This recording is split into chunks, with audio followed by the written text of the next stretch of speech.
Picture an early human village at the peak of the day. You won't find a single coin or bill here. Instead, survival depends on the physical exchange of what you have for what you need, like handing over a tightly woven basket for a day's worth of food. This is the barter system. It's an economic model where goods and services are traded directly for other goods and services, completely bypassing the need for any standardized currency.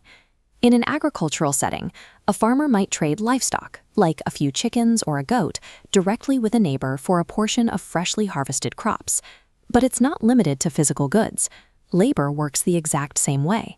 If you have carpentry skills, you might build a table for the local plumber in exchange for them fixing your pipes.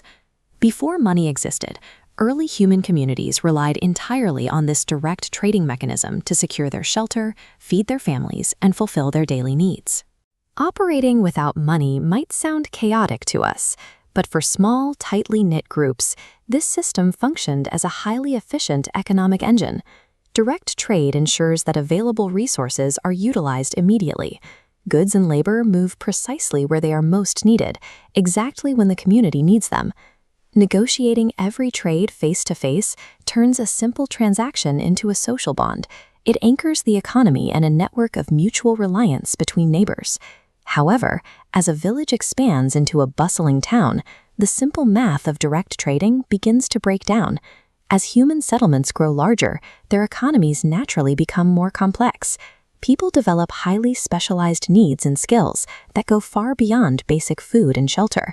This complexity introduces a severe bottleneck. Look at this abstract flowchart. It illustrates the core requirement of barter, an economic concept called the double coincidence of wants.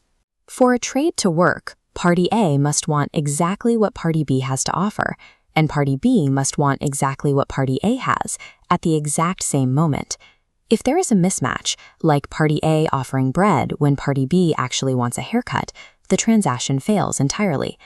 If a barber needs a loaf of bread to feed his family, he has to offer a haircut. But if the local baker is already bald or simply doesn't want a haircut today, both parties are stuck. As populations scale into the thousands, finding the perfect trading partner becomes mathematically improbable. The friction of constantly searching for matching needs aggressively stifles economic growth. The challenge of finding the right person is compounded by the challenge of finding them at the right time. Here is a timeline graph demonstrating the issue of seasonal labor. The barter system demands immediate, on-the-spot exchange, which makes deferred payments nearly impossible.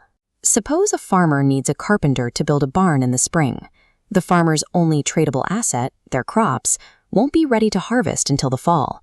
Without a stable mechanism to hold value over time or extend credit across seasons, a complex economy cannot plan, build infrastructure, or invest in future production. The breakdown of direct trading at scale forced humanity to innovate. To bypass the crippling bottleneck of the double coincidence of wants, early societies developed sophisticated monetary systems. By introducing a standardized medium of exchange, like shells, precious metals, or paper, you immediately eliminate the need for both parties to want each other's specific goods. The barber can buy bread with a coin, and the baker can spend that coin on whatever he actually wants later. Currency acted as a universal economic lubricant. It removed the friction of direct trade and allowed human societies to scale their economies far beyond the boundaries of the local village. Yet, if we fast forward to our modern, complex economies, we find that the barter system never actually died.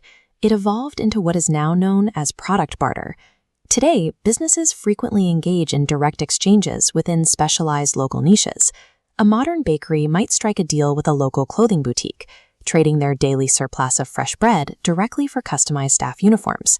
Money is mandatory for a macroeconomy to scale, but when a double coincidence of wants naturally aligns, the barter system remains an incredibly flexible tool for direct exchange.